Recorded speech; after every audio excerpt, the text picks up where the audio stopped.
ہوا یہ تھا کہ عمران اور ان کی بیوی حنا یہ دونوں لا ولد تھے، اولاد نہیں تھی کافی سالوں تک، یہاں تک کہ ان کا بڑھاپا آ گیا، ان کو اولاد نہیں تھی۔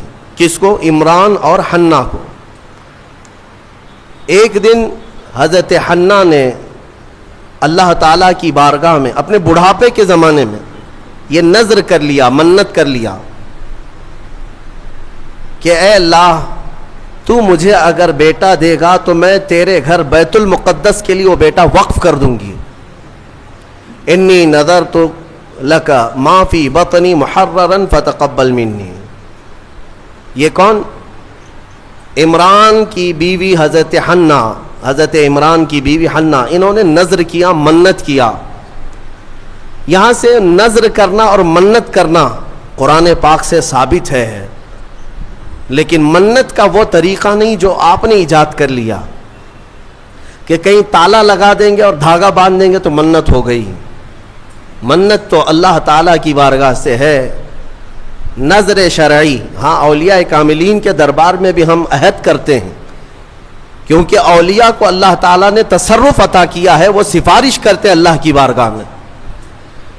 تو نذر جو شرعی ہے وہ قرآن سے جو ثابت ہے وہ یہ ہے کہ اللہ کی بارگاہ میں یوں نیت کر سکیں آپ، یوں نذر کر سکتے ہیں آپ کہ اے مولا اگر مجھے اولاد ہو گئی تو میں مسجد بنا دوں گا، یا مسجد کے لیے فلاں چیز وقف کر دوں گا، یا ایک قرآن پاک مکمل تلاوت کروں گا، یا 10 روزے رکھوں گا، یا 10 مسکینوں کو کھانا کھلاؤں گا۔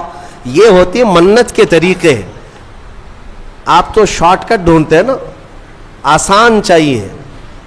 منت ایسی کرو خالی دھاگا باندھ دوں گا یا چادر چڑھا دوں گا جس میں محنت کچھ نہ لگے۔ ارے نذر کا طریقہ یہ تھا کہ آپ روزہ رکھنے کی نیت کر لیتے کہ اگر میرا فلاں کام ہو گیا تو میں 10 روزے رکھوں گا، یا کم سے کم 3 روزے رکھوں گا، یا ایک قرآن پاک پڑھوں گا، یا 100 رکعت نماز ادا کروں گا۔ نذر کرنے کے طریقے۔ حضرت حنا نے جو نذر کیا، منت کیا، وہ کیا کہ اے اللہ اگر تو مجھے بیٹا دے گا تو میں وہ بیٹا بیت المقدس کے لیے وقف کر دوں گی۔ پہلی بات تو اولاد ہے نہیں، بڑھاپے میں جا کر اگر بیٹا ہو بھی گیا تو وہ تیری بارگاہ میں وقف کروں گی۔ یہ ہے نذر اور اللہ تعالیٰ سے محبت کا طریقہ۔ اور قرآن کہتا ہے کہ حضرت حنا حاملہ ہو گئی، بچے کے آثار نظر آئے بڑھاپے کی عمر میں۔ فلما وضعتھا، پھر جب بچے کی ولادت ہوئی تو بیٹا نہیں ہوا، بیٹی ہوئی۔ انہوں نے نذر کیا کیا تھا؟ بیٹا ہوگا تو بیت المقدس میں وقف کروں گی، لیکن کیا ہوئی؟ بیٹی ہوئی۔ قالت رب انی وضعتها انثى، کہنے لگی اے اللہ میں تو بیٹی کو جنم دے دی، میں نے تو بیٹی جن دیا۔ واللہ اعلم بما وضعت، اور اللہ فرماتا اللہ سب سے بہتر جانتا ہے کہ اس نے کیا جنم دیا، بیٹا ہے یا بیٹی۔ لیکن اب یہاں بیٹا بیٹی کا فلسفہ بھی ختم کرتے ہیں۔ تمہیں اولاد میں کیا چاہیے کیا نہیں چاہیے؟ قرآن کہتا ہے وَلَيْسَ الذَّكَرُ كَالْأُنثَىٰ، اللہ نے یہ فرمایا ہاں بیٹا بیٹی کی طرح نہیں ہو سکتا۔ یہ نہیں کہا کہ بیٹی بیٹے کی طرح نہیں ہوتی، قرآن کہتا ہے بیٹا بیٹی کی طرح نہیں ہو سکتا۔ بیٹی پیدا ہونے پر جو ناک بھون سکیڑتے ہیں، بعض کے تو گھروں میں طلاق کی نوبت آ جاتی ہے۔ ظالم ہیں وہ لوگ، ان کو بیویوں سے یا عورتوں سے شادی نہیں کرنی چاہیے، کسی روبوٹ سے یا مشین سے کرنی چاہیے۔ کیا یہ بیٹا اور بیٹی پیدا کرنا تمہارے ہاتھ میں، شوہر کے ہاتھ میں یا بیوی کے ہاتھ میں؟ یا اللہ تبارک و تعالی قادر مطلق کے فیصلے ہیں، وہ جسے جو چاہے عطا کرے۔ رب تبارک و تعالی کسی کو بیٹا دیا، کسی کو بیٹی دیا۔ اور یہ جہالت کے رسم کو ختم کریں اپنے گھروں سے۔ بیٹی ہو گئی تو کیا ہوا؟ ارے اس کی نسل کیسے چلے گی؟ یہ جہالت سب سے زیادہ عورتوں میں پائی جاتی ہے۔ عورتوں میں تانے مارنا ان عورتوں کو جن کے ہاں بیٹیاں ہوتی ہیں کہ ایک ہوئی، اچھا 2 ہوئی بیٹیاں، 3 ہوئی، 4 ہوئی بیٹیاں، ظالمو تمہیں کیا پتا میرے رسول کو بھی 4 بیٹیاں ہی ہیں. رسول کریم صلی اللہ تعالی علیہ وسلم کو اللہ نے 4 بیٹیاں دیا, بیٹے بھی دیا, لیکن بیٹے کوئی حیات نہیں رہے, اور جو نسل میرے مصطفیٰ کی چلی وہ بیٹی سے ہی چلی. آج بھی پوری دنیا میں سادات جو ہیں وہ کس کی اولاد میں سے ہیں؟ وہ سیدہ کائنات فاطمہ الزہرا کی اولاد میں سے. بیٹی کے لیے عیب نہ سمجھو میرے عزیزو. حضور اکرم صلی اللہ تعالی علیہ وسلم اپنے صحابہ کے ساتھ کسی طرف جا رہے تھے, رات کا وقت تھا. رات کے وقت میں ایک گھر کے اوپر آسمان سے روشنی پڑ رہی ہے. صحابہ دیکھتے کھڑے رہ گئے.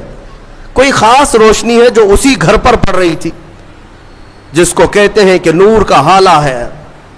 صحابہ رک گئے اور پوچھا, یا رسول اللہ صلی اللہ علیہ وسلم, سارے محلے میں یہ ایک ہی گھر پر آسمان سے ایک عجیب روشنی پڑ رہی ہے, کیا ہے, کس وجہ سے؟ نبی پاک صلی اللہ تعالی علیہ وسلم نے فرمایا, جاؤ اس گھر سے معلوم کرو, اس گھر میں 2 چیزوں میں سے ایک ہوگی, یا تو وہ لوگ کسی یتیم بچے کی پرورش کر رہے ہوں گے, یا آج ہی ان کے گھر میں بیٹی کی پیدائش ہوئی ہوگی. صحابہ کہتے ہیں ہم گھر گئے, وہی روشنی والے گھر, جا کر کے پوچھا آج تمہارے گھر میں کوئی نئی خبر ہے؟ تو گھر والوں نے کہا اللہ نے آج ہمیں بیٹی عطا کیا. میرے عزیزو, ہمارے ہاں پہلے پرانے لوگ کہا کرتے تھے پہلی بیٹی گھی کی روٹی ہے اور برکت والی ہوتی ہے. جو لوگ جہالت کی رسموں کو اپنے ہاں پنپنے دیتے ہیں, میں سمجھتا ہوں کہ وہ مسلمان معاشرہ نہیں ہے, یہ غیروں سے لیا ہوا معاشرہ ہے. یہ عرب کی جاہلیت ہے جو بیٹی پیدا ہونے پر زندہ دفن کرتے تھے. میرے مصطفیٰ کریم صلی اللہ علیہ وسلم کی حدیث ہے کہ اللہ نے جس کو 2 بیٹیاں دی, آپ نے برسر اعلان یہ فرمایا, اللہ نے جس کو 2 بیٹیاں دی اور اس نے پرورش کر کے اچھی اور اس کا نکاح کر دیا, حضور فرماتے میری شفاعت اس پر واجب ہے, میں اسے جنت میں لے جانے کی ضمانت دیتا ہوں. ایک صحابی آئے, کہا یا رسول اللہ ایک ہی بیٹی ہے میرے پاس, آپ نے 2 بیٹیاں جس کی ہے اس کے لیے فضیلت بیان کی, میرے پاس تو ایک ہی بیٹی ہے. حضور اکرم صلی اللہ علیہ وسلم نے فرمایا جا ایک بیٹی کی بھی پرورش کرے, اس کے لیے بھی جنت ہے. تو یہ ہمارے مذہب میں, ہماری شریعت میں بیٹا بیٹی کا یہ فلسفہ نہیں. اللہ تبارک و تعالیٰ کی طرف سے جو ملا وہ انعام ہے.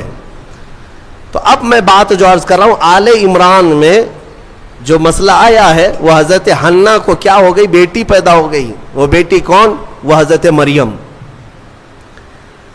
عمران اور حنہ ان کو اولاد نہیں تھی, نظر کیا بیٹا ہوگا تو وقف کریں گے بیت المقدس میں, لیکن بچے کی ولادت میں دیکھا کیا پیدا ہوئی, بیٹی پیدا ہوئی.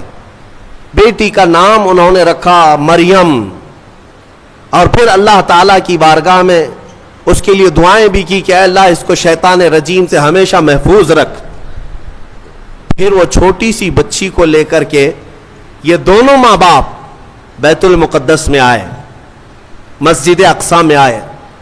بیت المقدس مسجد اقصی آج بھی فلسطین میں ہے, جس کو ہم قبلہ اول کہتے ہیں. وہاں پر حضرت زکریا علیہ السلام اللہ کے نبی امام تھے اور پوری بیت المقدس کے متولی بھی تھے, تمام چیزیں انہی کے سپرد ہوا کرتی. حضرت زکریا علیہ السلام کے ہاں لا کر کے انہوں نے دے دیا, کہا ہماری ایسی ایسی منت تھی, نظر تھی, اللہ تعالیٰ نے ہمیں بیٹی دیا اور ہم بیت المقدس میں وقف کرنے کے لیے لائے ہیں. حضرت زکریا علیہ السلام نے بیٹی کو لے لیا. اب میں آپ کو بتاؤں, زکریا علیہ السلام کی عمر بھی کافی ہو چکی تھی, بال سفید ہو چکے تھے, اور ان کو بھی اولاد نہیں تھی. زکریا علیہ السلام کو بھی اولاد نہیں تھی, بڑھاپا ان کا بھی تھا. آپ نے بیٹی کو گود لے لیا اور بیت المقدس میں رکھ دیا, کہا کہ ٹھیک ہے جاؤ تمہاری منت پوری ہو گئی, میں اس کی پرورش کرتا ہوں. یہ حضرت بی بی مریم کی پرورش اللہ کے گھر میں ہو رہی ہے. ایک محراب خاص کر دیا گیا بی بی مریم کی تربیت کے لیے. ایک نماز پڑھنے کے جیسے محراب ہے, ایک محراب حضرت بی بی مریم کا مسجد اقصی میں خاص ہو گیا. میں کیوں محراب کا ذکر کر رہا ہوں, توجہ چاہتا ہوں. قرآن میں اس محراب کا ذکر آیا ہے، اس محراب کا ذکر آیا ہے. بی بی مریم کو اس محراب کے اندر رکھا گیا. وہ آج بھی بیت المقدس میں موجود ہے، محراب مریم. اس کو محراب مریم کہتے ہیں، آج بھی ہے. وہاں پرورش کے لیے رکھا گیا. ارے دودھ پیتی بچی، اور اس کے بعد جب بڑھنے لگی تو کئی دن تک آپ نے پرورش فرمائی، سال 2 سال تک. تو 2 سال کے قریب غالباً ان کی عمر تھی حضرت بی بی مریم کی. اب قرآن کہتا ہے کلما دخل علیہا زکریا المحراب وجد عندها رزقا. جب جب حضرت زکریا مریم کے محراب میں جاتے تو الگ الگ قسم کے پھل وہاں پر دیکھتے تھے.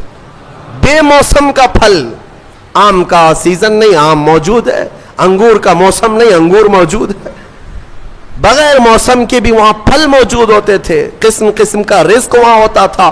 حضرت زکریا علیہ السلام حیران ہو کر پوچھتے ہیں قال یا مریم انا لکی ھذا، اے مریم یہ سب تیرے پاس کہاں سے آتا ہے؟ قالت، حضرت سیدہ مریم نے کہا ان اللہ یرزق من یشاء بغیر حساب. قالت هو من عند اللہ، وہ کہتی یہ سب اللہ کی طرف سے ہے، اللہ جسے چاہتا ہے بے حساب رزق دیتا ہے. بات ہو گئی حضرت بی بی مریم کو. اب جو نکتہ مجھے بتانا ہے توجہ چاہتا ہوں. تفسیر سننے کا اسی میں لطف ہے کہ تفسیر سننے کے بعد آپ کا عقیدہ بھی مضبوط ہو جائے، ایمان میں اضافہ بھی ہو جائے، اور یہ پتا چلے کہ سنیو تم حق جماعت پر ہو. قرآن پاک کی تفسیر سننے کے بعد یہ یقین بھی تو تمہیں ہو جانا چاہیے. بی بی مریم کہتی ہے یہ اللہ کی طرف سے ہے، رزق آتا ہے.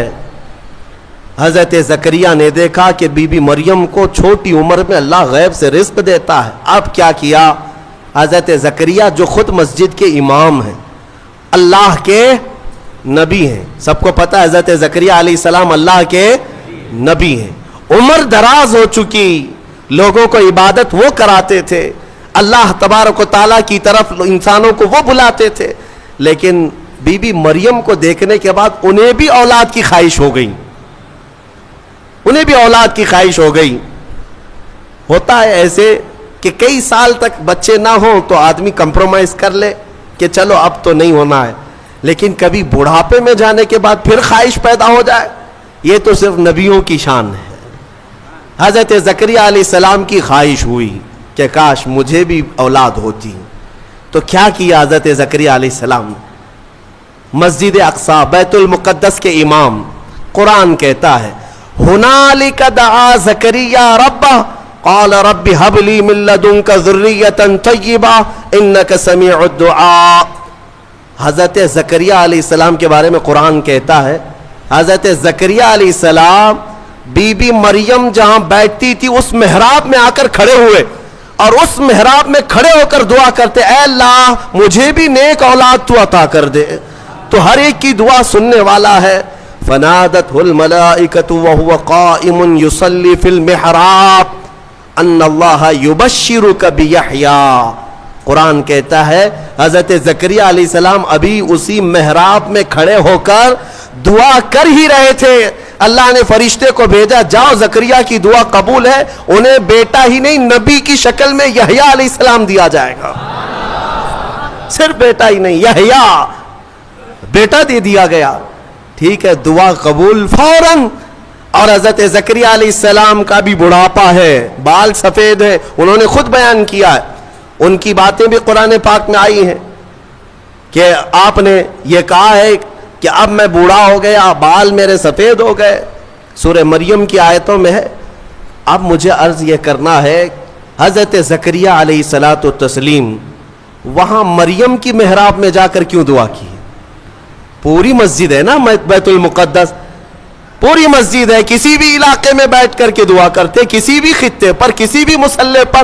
مریم جہاں ہے اس مصلی پر یا اس محراب پر کیوں کھڑے ہو کر دعا کیا؟ یہی سنیوں تمہیں عقیدہ میں بتانا چاہتا ہوں، اللہ والے جہاں ہوتے ہیں وہاں دعائیں قبول ہوتی ہیں. اجمیر میں جا کر دعا کرنے کے لیے اعلیٰ حضرت فاضل بریلوی رضی اللہ تعالیٰ عنہ نے فتاوی رضویہ شریف میں لکھا ہے، ہندوستان میں اگر کچھ علاقے ہیں جہاں پر دعائیں تیز قبول ہوتی ہیں تو ان میں ایک جگہ ہے خواجہ اجمیری غریب نواز کا دربار۔ اعلیٰ حضرت نے لکھا ہے۔ میرے عزیزوں، کیوں؟ یہ قرآن سے ثابت ہے۔ لوگ یہی کہتے ہیں نا، اولیاء کے دربار میں جا کر کے پکارتے ہو، کیا مسجد میں نہیں پکارے؟ زکریا علیہ السلام سے کہو، وہ خود مسجد کے امام تھے، مصلی پر اپنے بیٹھ کر کے دعا کرتے۔ نہیں، نبی نے بھی یہ سکھایا کہ اللہ تبارک و تعالی جسے پسند کرتا ہے اس جگہ کھڑے ہو کر دعا کرو گے تو اللہ دعا قبول فرماتا ہے۔ ہاں، اللہ تبارک و تعالی کو یہ پسند ہے بے ان کے واسطے خدا کچھ عطا کرے۔ اب یہاں سے بریلی کے امام کہتے ہیں، جو حضور پاک صلی اللہ تعالیٰ علیہ وسلم کے وسیلے کے منکر ہیں، ان سے بھی کہتا ہوں، بے ان کے واسطے خدا کچھ عطا کرے، ہاشا، غلط غلط، یہ ہوس بے بصر کی ہے۔ ہاں، تم خام خیالی میں ہو حضور کو چھوڑ کر کے تمہیں کچھ مل جائے۔ قرآن نے بھی تمہیں یہی کہا ہے، محبوبوں کے دربار میں کھڑے ہو کر دعا کرو گے تو اللہ وہ دعائیں قبول فرماتا ہے۔ میرے عزیزو، یہاں پر ایک اور بات میں عرض کرتا ہوں، ابھی یہ تفسیر آئی نہیں ہے لیکن وقت سے پہلے میں موضوع سے متعلق ہے اس لیے عرض کرتا ہوں۔ موضوع سے متعلق ہے اس لیے کہ حضرت موسیٰ علیہ الصلاۃ والتسلیم کا وہ واقعہ یاد کریں، جب فرعون کا لشکر پیچھا کرنے لگا موسیٰ علیہ السلام کی جماعت کا، آپ مومنین کی جماعت کو لے کر چل پڑے، سامنے سمندر، پیچھے 1,00,000 کے قریب فرعون کا لشکر، کدھر جائیں؟ ادھر سمندر ہے، ادھر دشمنوں کا لشکر ہے۔ حضرت موسیٰ علیہ السلام کے ساتھ جو مومنین تھے ان کی آزمائش بھی تھی، ایسا موقع آ جائے ایک طرف سمندر ہے ایک طرف دشمن کی فوج، لیکن اللہ تعالیٰ جسے جہاں سے چاہے بچائے۔ رب تعالیٰ کا حکم ہوا کہ اے موسیٰ اس سمندر پر اپنا عصا مارو۔ آپ نے عصا لکڑی ماری تو 12 راستے خشک پیدا ہوئے۔ موسیٰ علیہ السلام کا جو قبیلہ تھا، یعنی آپ کی جو جماعت تھی مومنین کی، وہ 12 خاندانوں میں تھی، تو سب کے لیے ایک ایک راستہ سمندر میں بن گیا، سب اس راستے سے چلنے لگے۔ سمندر کے دوسرے کنارے وہ پہنچ گئے، فرعون نے دیکھا راستہ کھلا ہوا ہے، ہم بھی چلتے ہیں۔ فرعون موسیٰ علیہ السلام کے یہ کھلے ہوئے راستوں کے درمیان آ گیا، بیچ سمندر میں فرعون کی فوج پہنچی تھی، سمندر کو واپس ملا دیا گیا۔ فغشیہم من الیم ما غشیہم، قرآن کہتا ہم نے ڈھانک دیا سمندر کو جیسے ڈھانکنا ہے، تو غرق ہو گئے ہمیشہ کے لیے۔ فرعون ختم ہو گیا، برباد ہوا۔ موسیٰ علیہ السلام اپنے ایمان والوں کو لے کر دوسرے کنارے پر آئے۔ جو بات عرض کرنا ہے اس کے لیے مجھے تھوڑی تفصیل بتانی پڑ رہی ہے، پورا ذہن میں آ جائے آپ کے۔ دوسرے کنارے آئے، موسیٰ علیہ السلام نے شکرانہ ادا کیا، یہ عاشورہ کا دن تھا۔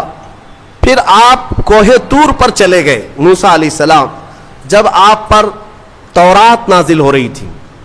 حضرت موسیٰ علیہ السلام 40 دن کے لیے گئے تو ہوا کیا، ان کی قوم میں سامری نام کا ایک شخص تھا جو موسیٰ علیہ السلام کے خاندان کا تھا۔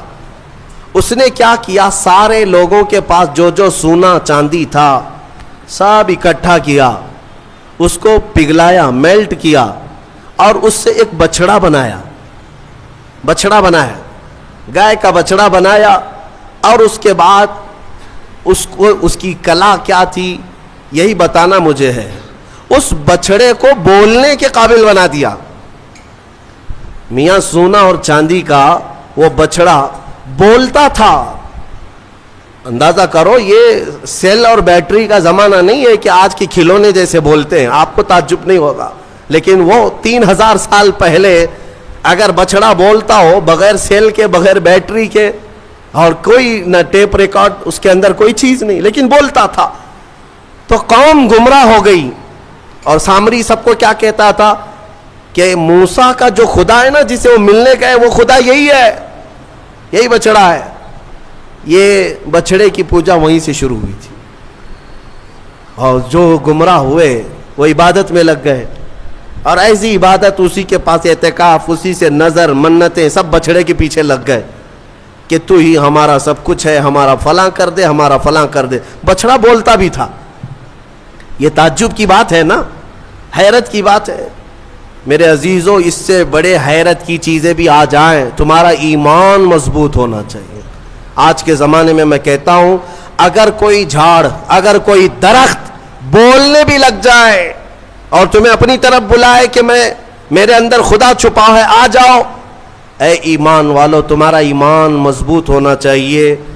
اور ہرگز اس طرح کی حرکتوں پر یقین نہ کرو، بلکہ یہی تسلیم کرو، پوری دنیا بھی عجوبے دکھائے، میں یہ تسلیم نہیں کر سکتا، میرا خدا تو اللہ ہی ہے. اللہ الصمد، وہ بے نیاز ہے، وہ ہماری آنکھوں میں نظر نہ آئے گا. ہم دنیا میں اس طرح بہت سارے لوگ ابھی گمراہ کرنے والے لوگ آئے ہیں، سامری کی طرح. ابھی بھی بہت سارے ہیں، سوشل میڈیا میں بھی بہت سارے سامری گھسے ہوئے ہیں جو سنیوں کے عقیدے کو کیپچر کر رہے ہیں کہ خدا ہمارے پیر صاحب کے اندر آیا ہے. کبھی کوئی پیر صاحب مرید کرنے سے پہلے یہ بتا دیتے ہیں میں تمہیں خدا دکھا کر مرید کروں گا. اور کہاں دکھاتے ہیں؟ ارے بکرے کے بھیجے میں دکھاتے ہیں. ہاں، یہ سنا ہے آپ نے؟ ایک صاحب ہمارے پاس آئے، انہوں نے کہا تھا ہمارے پیر صاحب اس وقت تک مرید نہیں کرتے جب تک خدا کو نہیں دکھاتے. ہم نے کہا کہاں دکھاتے؟ کہا بکرے کے بھیجے میں دکھاتے. کیوں؟ پیر صاحب کا فیورٹ ہے یہ بھیجے میں. یہ مجھے فلسفہ نہیں سمجھ میں آیا، بھیجے میں کیوں دکھایا جاتا ہے؟ نعوذ باللہ من ذالک، نعوذ باللہ. رسول کریم صلی اللہ تعالی علیہ وسلم کے علاوہ دنیا میں کسی نے یہ دعویٰ نہیں کیا کہ میں نے اپنی کھلی آنکھوں سے اللہ کو دیکھا ہے. کسی نے یہ دعویٰ نہیں کیا. ہاں، عالم خواب میں، عالم وجد میں اگر اللہ نے اپنی تجلیات کسی ولی کو دکھایا تو اس کا ہم انکار نہیں کرتے، لیکن یہ جو حرکتیں ہیں یہ گمراہی ہے میرے عزیز، یہ گمراہی ہے. تو سامری نے یہ کام کیا. بات طویل ہو جا رہی ہے، جو بات کہنی تھی مجھے وہ بہت قریب میں لے آتا ہوں. سب پوجا پاٹ میں لگ گئے، عبادت میں لگ گئے، اللہ کی عبادت سے دور بچڑے کی عبادت میں لگ گئے. موسیٰ علیہ السلام جب واپس آئے تو دیکھا ان کی قوم گمراہ ہو چکی ہے. 40 دن کا جو گیپ تھا نا، یہ قوم کو گمراہ کر گیا. اسی لیے بزرگوں نے فرمایا کہ جو عالم دین ہے یا مبلغ اسلام ہے وہ اپنی قوم سے زیادہ دور نہ رہا کرے. قوم کے اندر ہمیشہ نصیحت کرنے والا ہونا چاہیے، ورنہ گمراہ ہو جائے گی. موسیٰ علیہ السلام کی قوم جب گمراہ ہوئی تو موسیٰ علیہ السلام جلال میں آئے اور حکم تو ان کے لیے بہت سخت نازل ہوا جو بچڑے کی پوجا میں لگے. سامری کو پکڑا موسیٰ علیہ السلام، کہا یہ بتا تو نے یہ کیا کیسے؟ بات جو کہنی ہے وہ یہی ہے. کہا تو نے یہ کیسے کیا؟ سب کا سونا چاندی میلٹ کیا، بنایا بچڑا ٹھیک ہے، لیکن یہ بولنے کے قابل کیسے کیا؟ اب سامری کا جواب سنیں. سامری کہتا ہے قال بصرت بما لم يبصروا به فقبضت قبضة من اثر الرسول فنبذتها وكذلك سولت لي نفسي. کہتا ہے جب آپ سمندر کے راستے میں چل رہے تھے نا، موسیٰ علیہ السلام چل رہے تھے، سامری کہتا ہے میں نے ایک چیز دیکھی جو لوگوں نے نہیں دیکھا. میں نے دیکھا، دوسرے لوگوں نے نہیں دیکھا. کہا کیا دیکھا تو نے؟ کہا آپ کے گھوڑے کی نکیل پکڑ کر سامنے ایک فرشتہ چل رہا تھا. حضرت موسیٰ علیہ السلام نے کہا ہاں وہ جبرائیل علیہ السلام تھے. جبرائیل علیہ السلام آئے تھے جب راستہ عبور کر رہے تھے. تو سامری کہتا ہے میں دیکھ رہا تھا آپ کے آگے آگے ایک فرشتہ چل رہا تھا. تو موسیٰ علیہ السلام نے کہا تو پھر کیا کیا؟ وہ کہتا ہے وہ فرشتہ جیسے جیسے چلتا جا رہا تھا میں اس کے پیروں کے نیچے کی مٹی اٹھا رہا تھا. جبرائیل علیہ السلام کے پیروں کے نیچے کی مٹی اٹھاتا رہا اور وہ میں نے جمع کر لیا جتنی مٹی مجھے ملی. اور جب کنارے پر آئے اور آپ گئے تھے کوہ طور، میں نے اس بچڑے کو بنا کر کے اس کے منہ کے اندر یہ مٹی ڈال دی تو وہ بولنے کے قابل ہوا. وَكَذَلِكَ سَوَّلَتْ لِي نَفْسِي. وہ کہتا ہے ایسے میرے یہ کام بن گیا، اس مٹی کا ہی اثر ہے. اللہ اللہ، اے سنیوں میں یہی کہنا چاہتا ہوں،